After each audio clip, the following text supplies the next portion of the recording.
Bonjour à toutes et à tous et bienvenue dans le MAC du commissariat. Dans quelques instants, vous allez revivre la cérémonie du ravivage de la flamme du soldat inconnu à Paris. Mais avant cela, je vous propose une petite mise en bouche à l'Institut Paul Bocuse. Ici se tient actuellement la finale du Trident d'Or, le concours des cuisiniers interarmés. Organisée par le commissariat des armées, la finale du Trident d'Or est lancée.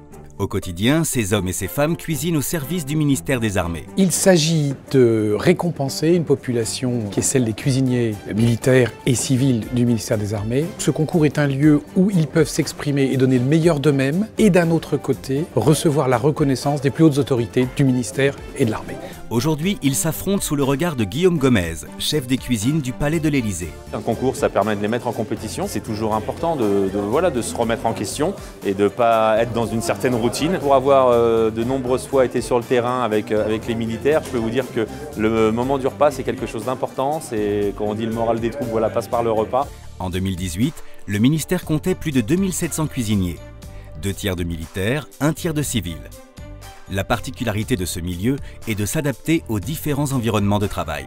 On a une grosse spécificité, c'est que nos cuisiniers peuvent être amenés à partir sur le terrain. On se retrouve avec un effectif réduit, on adapte nos menus, on optimise le travail. Les cuisiniers militaires, lorsqu'ils sont déployés en opération, doivent faire preuve d'initiative, de débrouillardise, d'intelligence de situation. En plus des cuisiniers, on a beaucoup de rôles annexes qui fait qu'on ne peut pas se concentrer que sur la cuisine. Aujourd'hui, au menu, une entrée déclinée autour de l'œuf. Et en plat, la canette avec un panier mystère pour la garniture. La canette, c'est quand même un produit noble. Donc c'est quelque chose qu'on n'a pas l'habitude de cuisiner. Ça nous change vraiment de l'habituel, il faut trouver vraiment quelque chose de gastronomique qui met en valeur le plat, le goût. Quelques coups de couteau plus tard, l'heure est solennelle. On a eu 8 équipes motivées avec de très bons niveaux. C'était un thème qui n'était pas facile, où ils s'en sont vraiment pas mal tirés. Le Trident d'Or 2019 est attribué à Guillaume et Franck du groupement de soutien Poitiers-Saint-Mexan. La gastronomie reste un savoir-faire français. Le commissariat des armées tient à tenir cette promesse.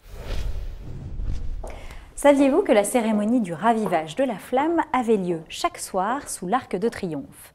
Le 23 mai dernier, le directeur central du commissariat des armées présidait la cérémonie en mémoire des officiers d'administration, intendants et commissaires ayant servi la France. Le 23 mai dernier, le directeur central du commissariat des armées, le général hors classe Stéphane Piat, a ravivé la flamme sous l'Arc de Triomphe, en mémoire des officiers d'administration, intendants et commissaires ayant servi la France. Un hommage solennel et émouvant était rendu à ceux qui se sont sacrifiés sur le champ de bataille.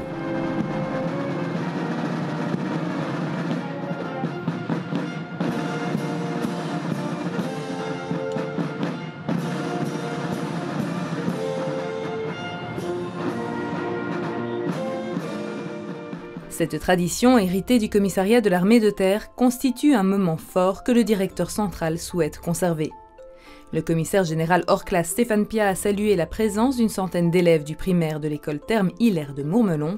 Ces enfants ont été distingués en 2018 par la commission armée jeunesse pour leurs activités menées en commun avec le groupement de soutien de Mourmelon. Ça nous impressionne assez, enfin, avec tout le monde, oui quand même. En plus on voit pas ça tous les jours.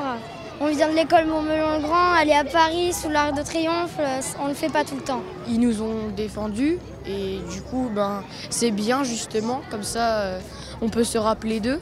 C'est impressionnant parce que pas tout le monde a la chance de faire ça.